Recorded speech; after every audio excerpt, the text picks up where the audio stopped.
प्यारे नबी सल्लल्लाहु अलैहि वसल्लम ने फरमाया, मेहमान अपना रिस्क लेकर आता है और साहिब खाना के गुनाह लेकर जाता है। प्यारे नबी सल्लल्लाहु अलैहि वसल्लम ने फरमाया, तुम सच्चाई को लाजिम पकड़ो और हमेशा सच बोलो, क्योंकि सच बोलना नेकी के रास्ते पर डाल देता है और नेकी जन्नत तक पहुंचा देती है। नबी करीम सल्लल्लाहु अलैहि वसल्लम ने फरमाया, जब कोई बंदा बीमार होता है या वो सफ़र में जाता है तो उसके वो तमाम अमल लिख दिए जाते हैं जो वो हालत क़याम और तंदुरुस्ती में करता था।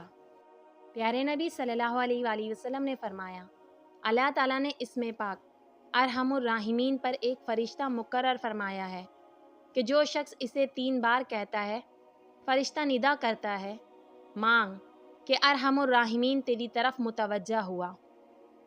प्यारे नबी सल्लल्लाहु अलैहि वसल्लम ने फरमाया, तुम में से हर एक की दुआ कबूल होती है बशर्त ये कि वो उजलत का मुजाहिरा ना करे।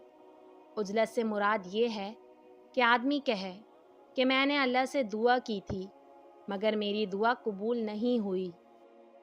हज़रत अली बिन अबी तालिब से रिवायत है कि रसूलुल्लाह सल्लल्लाहु अलैहि वसल्लम ने फरमाया, मज़लूम की आह पुकार से बचते रहो, क्योंकि वो सिर्फ़ अल्लाह से अपना हक़ मांगता है और अल्लाह ताला की सुन्नत ये है कि वो किसी का हक़ नहीं रोकता।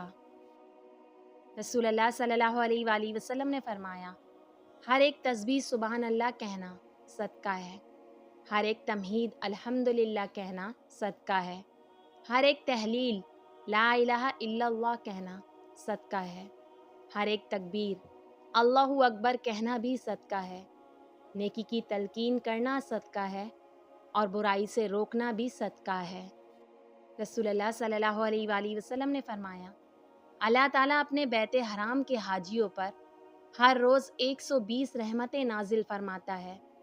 उनमें से 60 तवाफ़ करने वालों पर, 40 नमाज पढ़ने वालों पर और 20 काबे को देखने वालों पर नाजिल होती हैं।